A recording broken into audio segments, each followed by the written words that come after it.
Hi,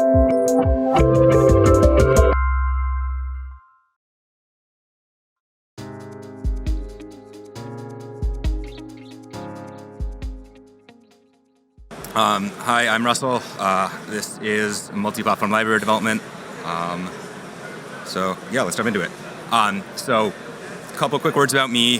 You can find me on Twitter or Slack if you want to ask questions or anything later. I'm an Android developer at an agency in Boston called Rocket Insights. I do some community work in the Boston area. So I'll give a quick plug. We're organizing a Kotlin Everywhere event in November, so our CFP is open if you're interested in coming to speak in Boston.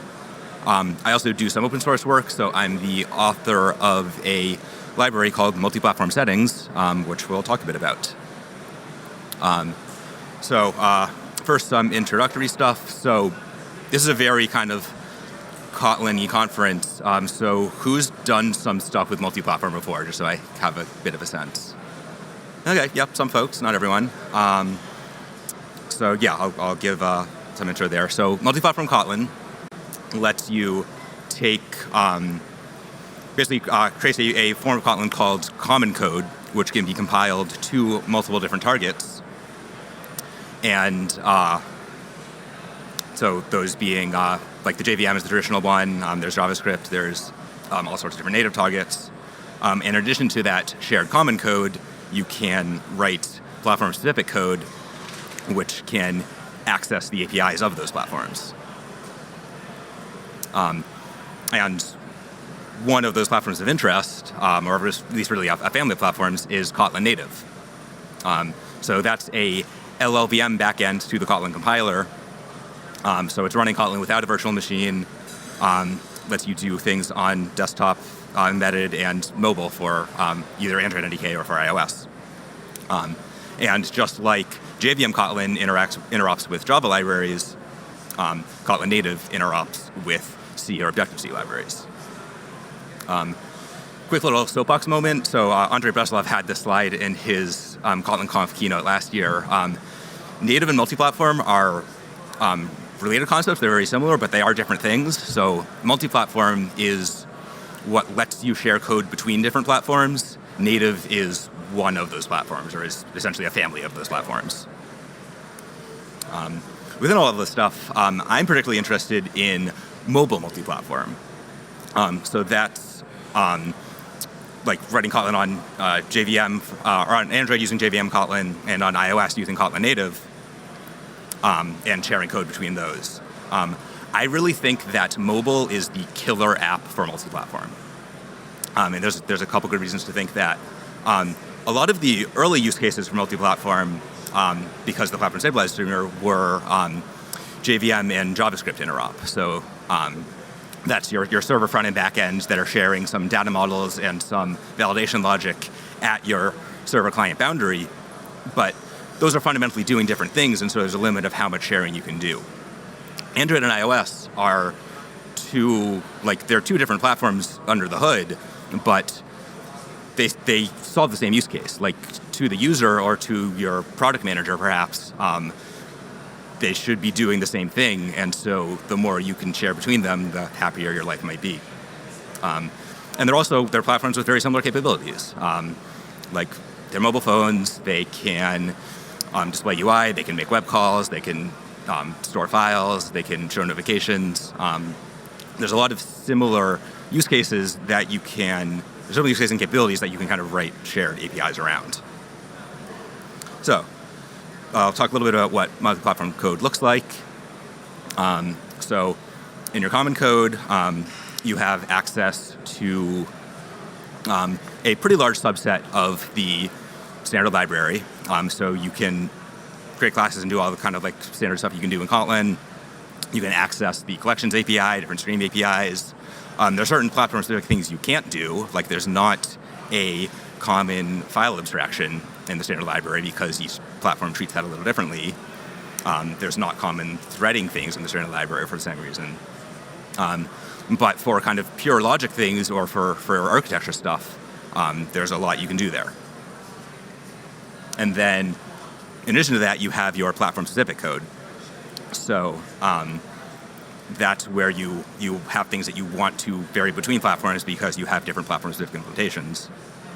One of the ways you can do that is with the expect and actual keywords. So you can define a expect declaration in your common code, give it different implementations in your different platforms. This is essentially, it looks a little bit like an interface that you're implementing, but it's exactly one-to-one. So the compiler is enforcing you must have exactly one implementation for each platform. If you add another platform, it won't build until you add all of your actual implementations. So this can be convenient. It can sometimes be a little bit limiting. Another thing you can do is just define interfaces the same way that you might have in your single platform code and kind of inject your dependencies manually. So you can define some interface, you can give it Android and iOS implementations. A neat thing about doing it this way is you could also implement your interface in another language if you want. So maybe you're doing some stuff on iOS and you want to have a write your implementation in Swift instead of in Kotlin for various reasons. And you're not limited to one per platform. So maybe I have my production implementation of Foo and I have my test implementation. Nothing doing this box from doing that. So a quick rundown of what something like this looks like architecturally. So the center of your code will be a shared module. It'll have a source set called common. That's all of your common sources. And then within that same module, there will also be source sets for the different platforms. So those will then, each of those platforms will then build to its own dependency type, which your top-level application will consume as a library. So that might not just be Android and iOS. It might also be jar on the JVM. It might be a JavaScript code. But we'll stick to mobile for these diagrams because it makes things a little less crazy. So your Android app consumes your Android library. Your iOS app consumes your iOS framework. And what's great about this stuff is nothing stops you from using any other dependencies. It's a very kind of flexible architecture to use. But this isn't that talk. This is the talk about libraries. So what is underneath this stuff? What are the, like, how do we kind of build the APIs that people can call from their common code so that they're not limited to just the standard library? So that's this guy. Talk through a little bit of kind of my history of working with this stuff. So I work in an agency building apps for different clients. I am a Android developer. So I'm doing kind of a standard native Android implementation using Android Studio and Kotlin of the Android app, and there's a team next to me making the iOS app.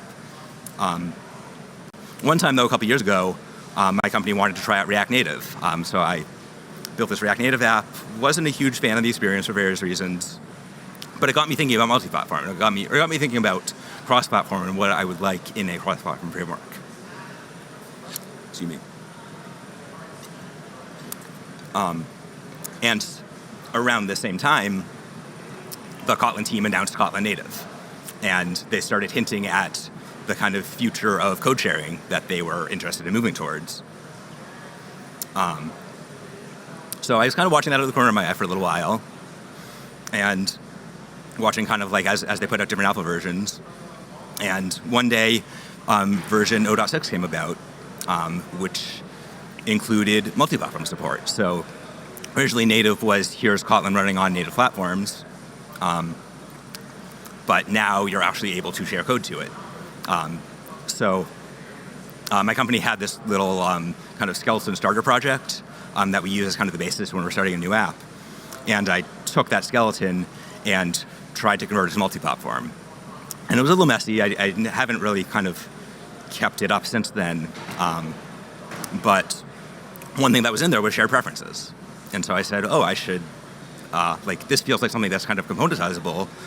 What if it were something that I could share? So a couple months went by, Kotlin Native 0.7 came along, had a bunch of kind of new things around interop, around kind of some of the threading model and freezing. Something that was not in the announcement blog post, but was in the release notes, was this little line that says, essentially, you can now publish Kotlin native as a Maven dependency. So that was the moment that, now we can actually not just kind of like write libraries to consume, but we can publish them. So I started to do that. I created this library called Multiplatform Settings. It's essentially your cross-platform shared preferences in the multi-platform world. So it's there on GitHub. It's key value storage, the way you used to do with shared preferences in an Azure developer. And I added a couple little APIs on top of it for just for like a more idiomatic Kotlin syntax.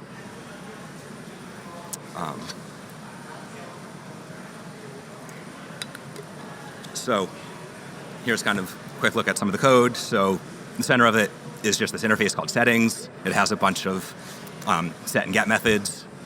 The Android implementation of it just kind of wraps around shared preferences and delegates to that. The iOS implementation, or the Apple implementation, because it's on macOS now too, wraps around a API called user defaults that essentially does the same thing. I also more recently added a mock implementation. So this just wraps an in-memory map so that if you want to write tests around this stuff without actually persisting to disk, you can do that. And I've more recently added JavaScript and JVM implementations. So on JavaScript, it's wrapping around the local storage API. On JVM, it's wrapping around the properties API. And so you can still use the shared abstraction in your common code, whatever platform you have under the hood.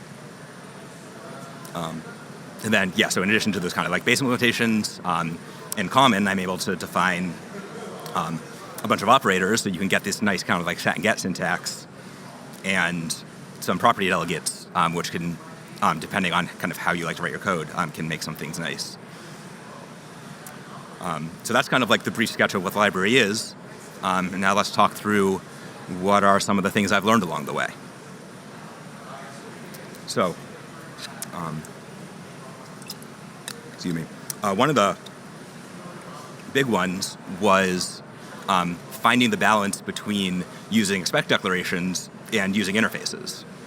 So my first pass at this library's API, like multi-platform is all new, trying things out. Expect actual is like the new hot thing.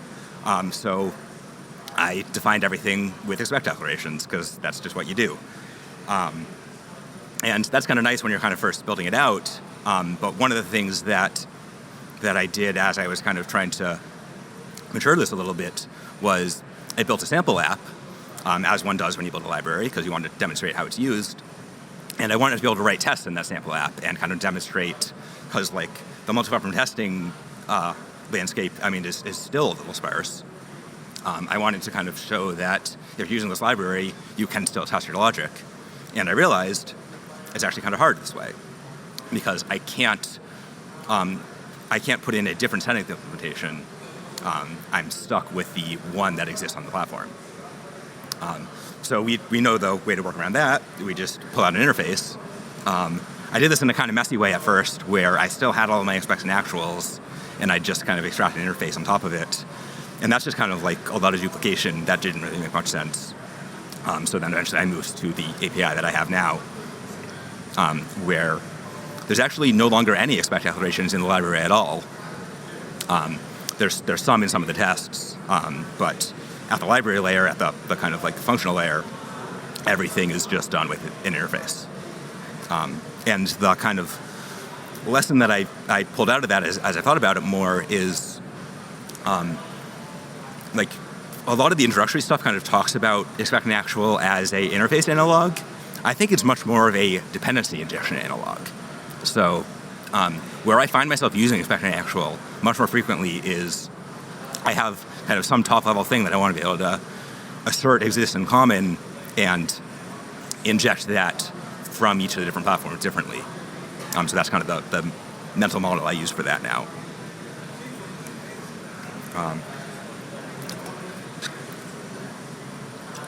So in addition to all of that, some thoughts about testing as I've gone along. So initially, this was my first time kind of maintaining a library. which was an interesting new experience. I'm much more used to application development. And I kind of approach my initial tests as an application developer, where the thing that I care about is I want to know that I'm executing every path of the code and that it's doing what I expect, and executing kind of every use case. But I wasn't thinking about it from the API stability perspective.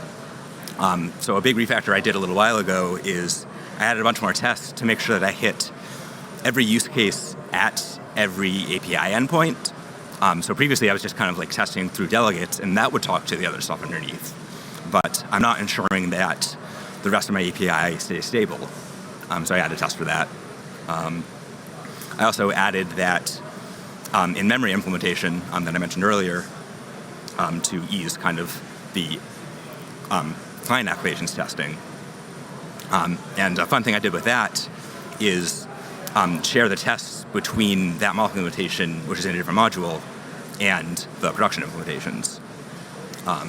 So the project was originally just kind of like a single Gradle module. It's got a main source and it's got a test source. The test source kind of depends on that main source. And I added mocks in a different module so that your tests can, like just your test code, can pull in the mock sources. To share tests between those, though, it's actually, there's not really an easy way to tell my mock tests to depend on like the test code in my main tests. You can really only depend on the kind of the main sources and not the test sources of another module. So I ended up adding this kind of third module that just has a base class where the tests are defined, and then the other two modules test sources just depend on that. And this let me kind of have one source of truth for those shared tests. Fun little story with this. So I did this for the first time in Kotlin 1.3.30. They kind of broke it in 1.3.40. So there was two different bugs, one on the JavaScript side and one on the native side, that just made this not build at all. So I had to kind of hack around that a little bit. It's all fixed in 1.3.50 now. So I'm back to this format.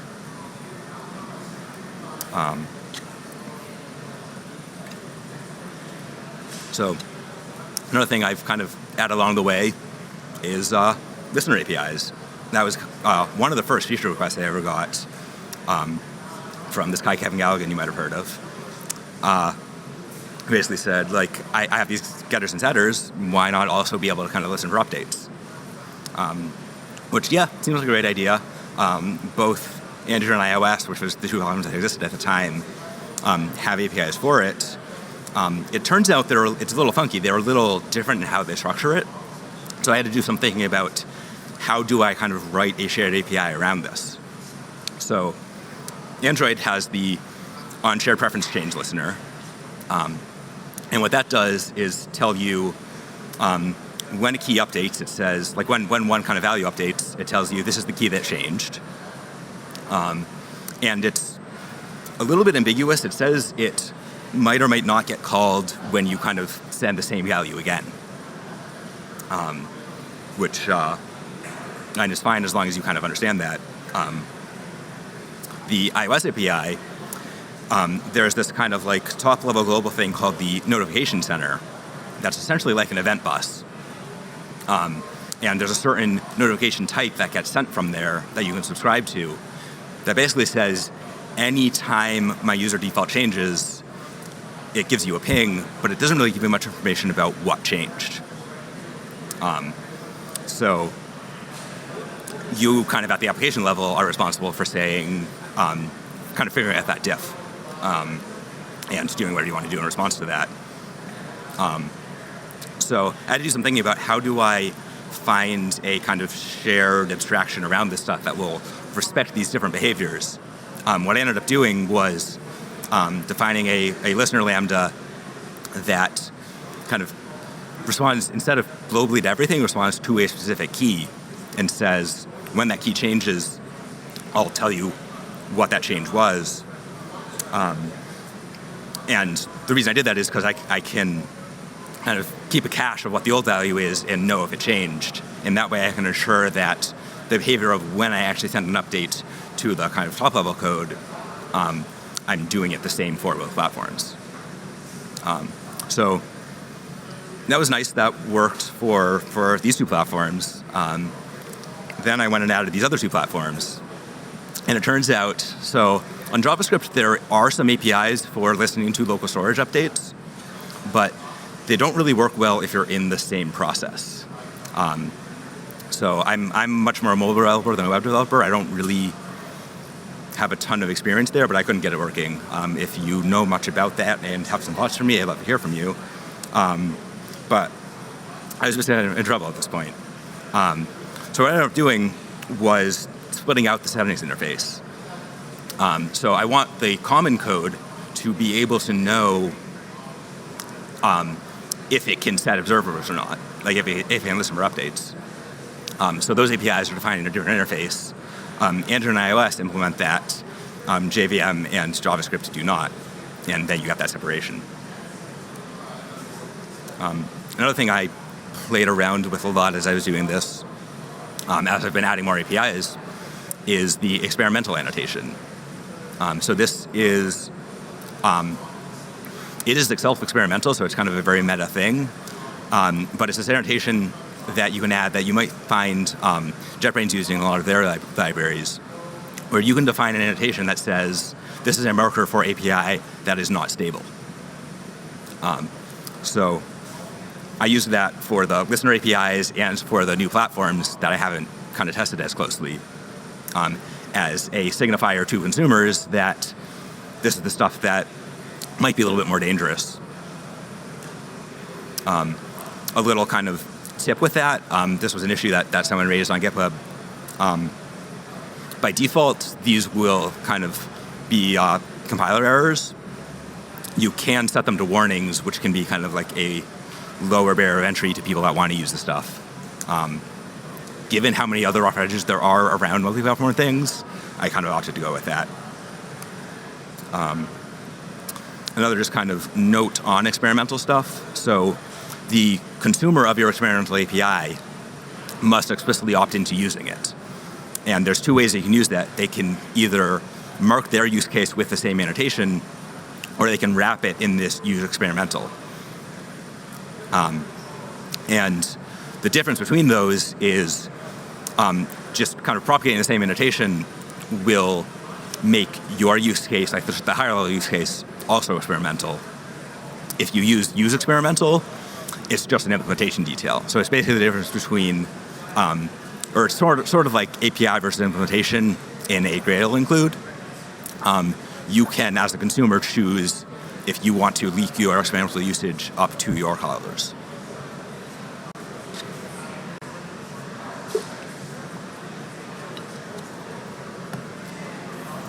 So, other fun kind of library maintainer lessons I've learned. I've had a couple of PRs come through over time. So one of them, this is the only thing that's kind of emerged so far, was this guy, David Farella. He's a developer in Italy that I'd never met before, who reached out and said, your property delegates could be made a little bit simpler, basically. So the usage that I was kind of supporting looks kind of like this. So you have some settings implementation, or some settings object. You can call this method int or double or whatever type you want to use, pass it a key, and that will return a property delegate that you can use, so that you could just kind of, like, as you update A over there, it would just read, it would be backed by those settings. And he basically pointed out, you don't need to pass that key, because you can use reflection and read it out of the property name. And I was a little worried with that the first time I saw it, but actually, like, that is a reflection API that is supported on all the platforms. So I took that in. He also had a couple, he kind of put out a second PR for doing like a reified function kind of thing, so that you could kind of read what the type is from the property. So, like, instead of calling settings.int, you could just call settings.invoke. So I haven't merged that one in yet. I'm a little skeptical of the readability of that API, but might do something like that at some point down the road. Another fun PR that came through recently, like a couple weeks ago. So the JVM implementation I kind of put together in response to some GitHub comments, but I hadn't, I wrote tests around it, but I hadn't actually really used it, and I hadn't written a sample for it. And someone just pointed out, it actually doesn't quite work the same way as the other platforms. So the properties API, exposes a similar getter and setter, but it doesn't automatically persist it, which I'm just embarrassed now to not have thought about and realized before. But he kind of threw this PR up to say with kind of a implementation of a way to get around that, which is let the consumer pass a lambda in as they're creating the thing that will be called on each update to persist it. So talking through that, figuring out kind of what I want it to look like, but that will probably merge sometime soon.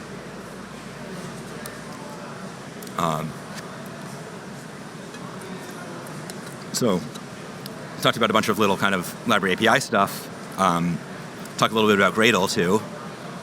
So multi-platform Gradle configuration is a little complicated. I'm not going to go too much into details on that, but each of the platforms kind of has their own little quirks that are worth being aware of when you're thinking about libraries. So on Android has, Android's kind of Gradle internals look a little different than other platforms, mostly due to the support for build flavors and build types. And this is a little funky in library publishing. So if you're doing a pure Android library, by default, you can just kind of publish the release version and a debug app will still pick that up. In the Kotlin multi-platform plugin, that is not the case. So initially, I just published the release version of the Android side. And when you consume that, you have to kind of explicitly tell Gradle, my debug app wants to take the release instead of the debug from the library because there is no debug from the library. So it feels a little inelegant, but what I end up doing is just publishing everything. So there's a publish all library variants command that will publish both release and debug. So your consumer's life is easier. You're kind of throwing out some extra things that you might not need. But given the current state of multi-platform things, it makes some sense. Some iOS notes. So on native, the Gradle plugin will automatically generate a test task for the platform that you compile on.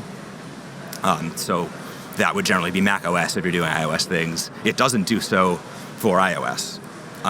So you have to kind of manually create this task that essentially executes the iOS command line build tools. So that's xcrun is the kind of top level command. Takes your test binary and runs it on the simulator. So you'll see that in pretty much any multi-platform mobile sample. There's kind of a couple different ways that people write it, but there's not kind of a built-in for that yet. Hopefully there will be soon. Another fun fact with this slide, so most of the things I'm talking about are kind of Kotlin and Gradle level updates or instabilities or things that have changed over time. Some things change with Xcode sometimes too. So a couple months ago, Xcode changed the simulator names. So if you see the XR over there, it's the small caps R. Originally it was a capital R. So Xcode updated and all of my build scripts broke. So that's the thing that can happen. Some JavaScript notes. So historically, you had to do a lot of manual configuration for JavaScript testing. As of 1.340, there's kind of built-ins for it. So my tests just kind of add this browser command inside the JavaScript configuration, and that sets up the default browser side config and sets up test tasks for that. So other notes of relevance as library maintainer. So Kotlin native has no version compatibility guarantees. So this means when a new Kotlin version comes out, all of your users kind of want to jump to that, and your library won't be compatible anymore. So if you want to kind of keep your users supported, it's good to just kind of be on top of that. Try to update quickly. So I was a little slow a few versions ago.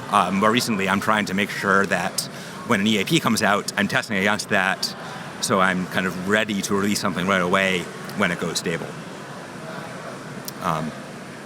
Other notes, so I didn't go too deeply into Gradle config, but there is a lot of complication to the multi-platform Gradle config.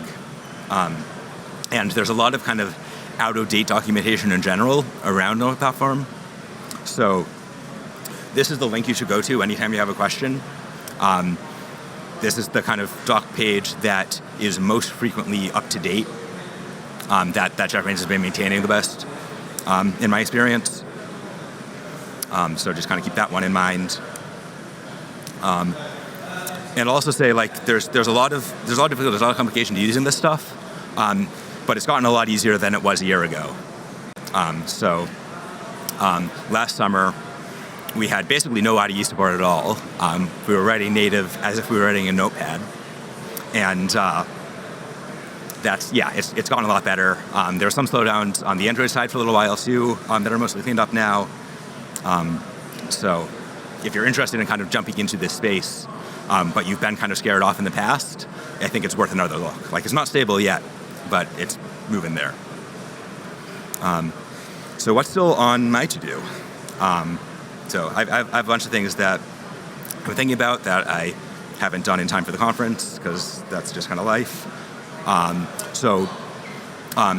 Right now I publish everything to Bintray. I'd like to get that on Maven Central at some point. That seems to be a thing that people like to do, that a lot of the other libraries are moving towards. Haven't kind of figured that all out yet. But I did recently at least kind of put it on JCenter. So you don't need to include my specific import anymore. You can use the JCenter one instead.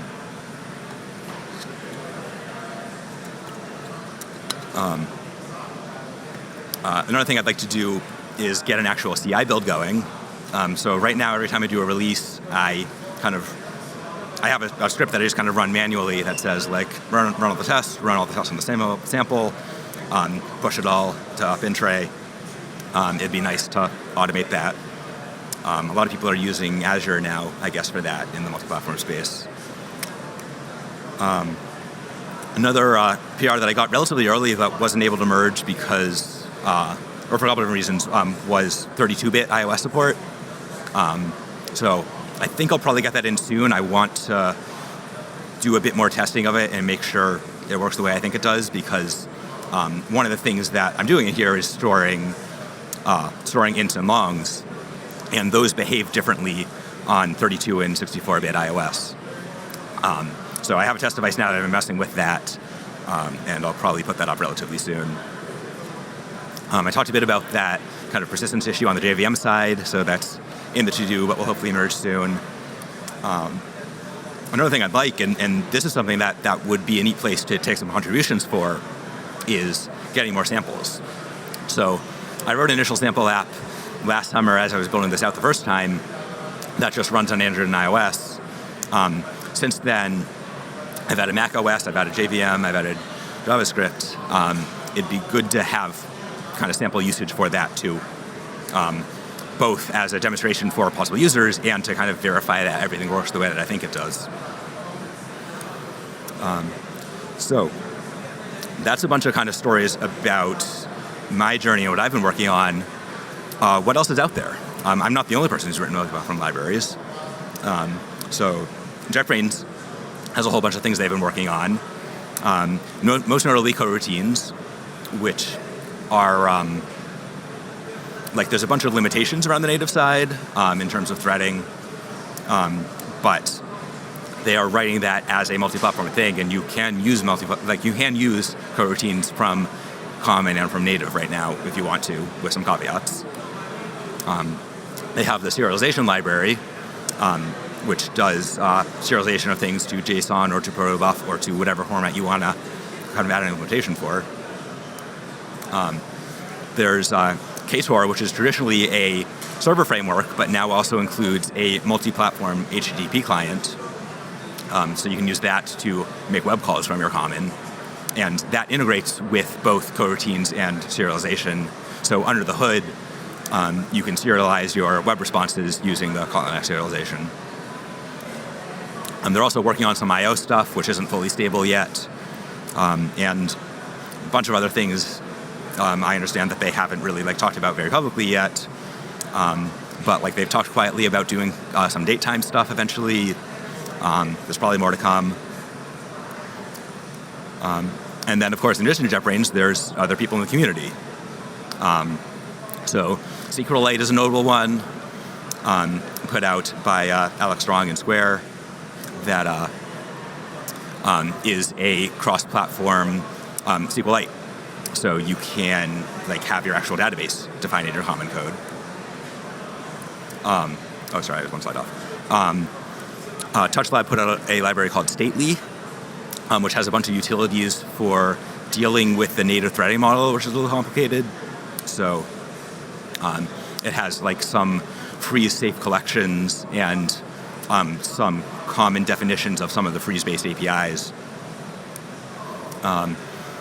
There's a coroutine worker library now, which helps you do some, it essentially gets you some better native coroutine interop, put out by Ben Asher. There's a reactive library put out by a group called Badoo. I haven't used it yet, but I've heard some good things. So check it out if you're interested. And of course, a whole bunch of other things there too. If you're interested in exploring that space a little more, here's a couple resources that I found as I'm looking around that have some lists of other libraries that are out there. So the first one is just the GitHub topic for Kotlin Multiplatform. And then there's a couple people that have put together not super complete lists, but small lists of some things that exist that you can check out if you want to see what other people are working on. And of course, maybe yours at some point. So I think this is a really neat time in the multi-platform space where things aren't quite stable yet, but there's a lot on the horizon. There's a lot of opportunity to jump in and be the first person to do something. And if you're interested in doing open source work, I think that's just a really neat thing. That was a big part of my inspiration for jumping in and doing this, was seeing that this is coming and wanting to support that ecosystem and make my contribution to it. So what does that look like? So there's a couple different ways you can go about it. What I did mostly in settings is wrapping around platform APIs. So this is nice because there's an implementation already there. You don't have to do most of the hard work, but there is some effort you have to put into making sure that you can create an abstraction around that. So if you're trying to do something where the platform APIs don't look very similar, you have to figure out how to massage that together. So if you don't want to do that, you can also just do the pure Kotlin implementation.